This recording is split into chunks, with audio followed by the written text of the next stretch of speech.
While everyone discusses the future of healthcare, 18 million Americans are already choosing it with Medicare Advantage, a public-private partnership where better management of chronic conditions is helping deliver better outcomes. Medicare Advantage, leading the way. What role can Medicare Advantage play in today's debate on health reform?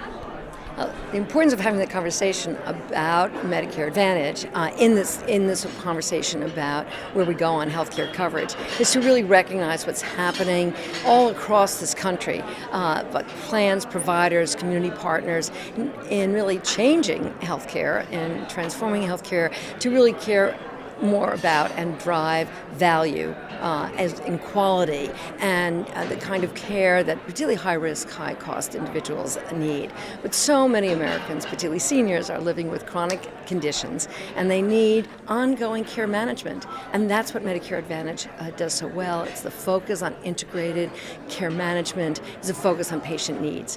We want that to be heard by those policymakers and implementers to really understand that there's a lot of exciting and important work happening in financing and delivery of quality, value-driven care. It's happening under Medicare Advantage. There are lessons to learn not only for Medicare and for Medicare beneficiaries, but really for all Americans. How does BMA see Medicare Advantage evolving under the new administration in Congress? We think there are real opportunities for Medicare Advantage, and it's the third of Medicare. It's 18.5 million beneficiaries, and it's growing to make sure that it's stable and there's not too much uncertainty and disruption. Messages around that are helpful, but then also understand that there may be ways to grow and to help support and strengthen Medicare Advantage. Because it is working for seniors, it's working for Medicare beneficiaries, and again, it's good lessons on how we ought to be providing health care in this country. Really focus on the patient, focus on primary care, focus on integrated care, and helping both beneficiaries in out-of-pocket costs, keeping those low, but also keeping costs low for the system and for the country. And that's where we want to be, is quality health care at costs we can afford as individuals, as employers, and actually as a nation. And that's what's happening under Medicare Advantage. We want to see that grow and thrive. What policy priorities would you like to see Congress or the administration pursue to make Medicare Advantage more sustainable, well into the future? Well, first it starts with that question and the issue of certainty, stability. This is a public-private partnership between the government and the private sector. And actually, it's also a partnership between plans and providers and community partners.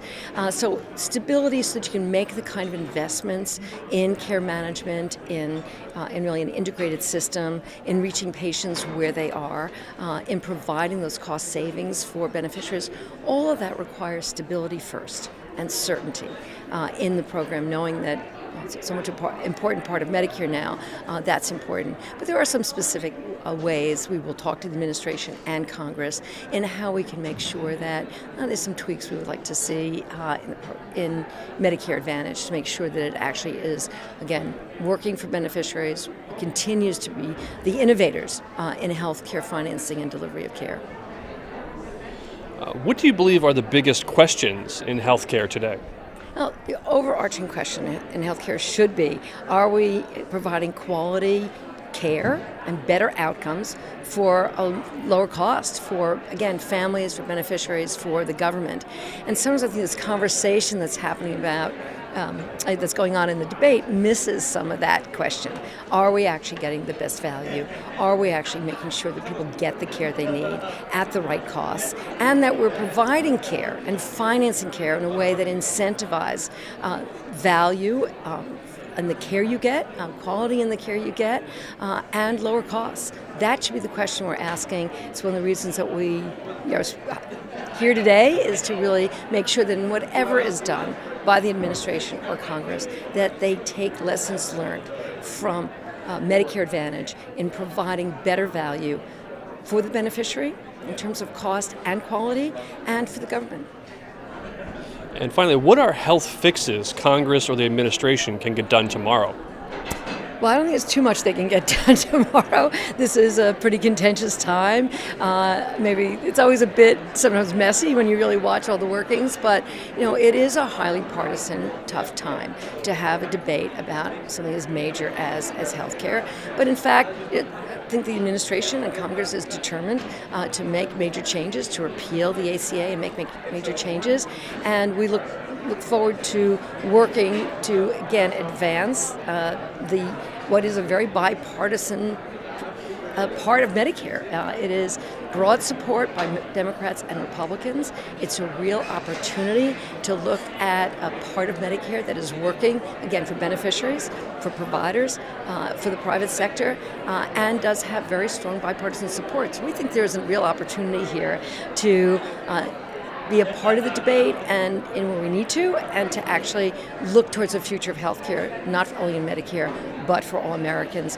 Strongly supported, bipartisan part of Medicare that's working and meeting the needs of beneficiaries and lowering the cost.